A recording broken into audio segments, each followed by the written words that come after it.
नमस्कार. तर आज आपण छोट्या मुलांसाठी त्यांचा आवडता असा कोकोमेलन थीम केक करणार आहोत. हा केक मी 1.5 किलोमध्ये केला आहे. जो खालचा थर आहे तो मी 1 किलोमध्ये केला आहे, तर वरचा थर मी अर्धा किलोमध्ये केला आहे. आता आपण पहिला थर आयसिंग करून घेऊया. पहिला थर मी अगोदरच क्रमकोट करून घेतला होता. हा केक मी फायनल आयसिंग करून कसा डेकोरेट केला हे आपण पाहूया. इथं मी व्हिपिंग क्रीम एकदम स्मूथ अशी ब्लेंड करून घेतली आहे, त्यामुळे केक फिनिशिंग छान येते. इथं आपण केकच्या कडेने क्रीम लावून घेतली आहे, त्यानंतर वरून देखील क्रीम लावून घेतली आहे. फायनल आयसिंग करताना क्रीम जास्त घ्यायची आहे आणि क्रीम केकच्या कडेने लावताना ती सगळीकडे एकसारखी लागेल अशी लावून घ्यायची आहे. केकच्या कडेने जी क्रीम आपण प्लेन करतो त्यासाठी स्क्रॅपर वापरायचं आहे.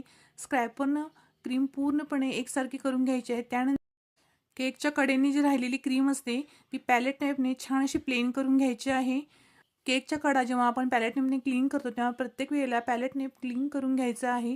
पॅलेट नाईफ थोडंसं ओलं करायचं आहे, त्यामुळे केक वरून देखील छान प्लेन असा आयसिंग होतो. इथे मला खालचा थर ग्रीन कलरने आयसिंग करून घ्यायचा आहे. त्यासाठी इथे मी क्रीममध्ये ग्रीन कलर मिक्स करून घेतला आहे. आता मी हा कलर केकच्या कडेने आणि वरून लावून घेत आहे. ही कलरची क्रीम लावताना ती सगळीकडे एकसारखी अशी लावून घ्यायची आहे. तुम्ही पाहू शकता. लहान मुलांचे केक करताना मी जास्त करून कलर वापरत नाही. मग असे थीम केक असेल तर ते वापरावेच लागतात.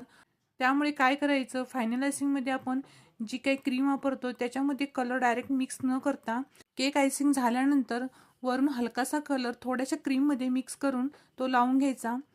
त्यामुळे जास्त कलरही वापरला जात नाही आणि मुलांसाठीही तो सेफ असतो. इथे मला कोकोमेलन थीम करायचं असल्यामुळे इथे मी फायनल आयसिंग झाल्यानंतर थोड्याशा क्रीममध्ये कलर मिक्स करून पूर्णपणे केकला लावून घेतला आहे. जसं मी पहिला केक आयसिंग करून घेतला तशाच प्रकारे मी दुसरा देखील केक छान आयसिंग करून त्याला कलर करून घेतला आहे. आता आपला दुसरा केक जो आपण करतो तो एक 10 मिनिटासाठी छान सेट होण्यासाठी फ्रीजमध्ये ठेवून द्यायचा. त्यामुळे केक फर्स्ट लेअरवर ठेवताना तो अजिबात हलत नाही, व्यवस्थित ठेवला जातो. आता मी डबल लेअर केक केल्यामुळे इथे मी डॉवल देखील टाकून घेतला आहे. त्यानंतर आपण येलो क्रीमने छान असे बॉर्डर करून घेतले आहे. आता आपण जो कोकोमेलन थीम करणार आहे त्यासाठी इथे मी छान असे कोकोमेलन थीमचे स्टिकर्स लावून घेतले आहे. तुम्ही पाहू शकता किती सुंदर असा आपला केक तयार झाला आहे.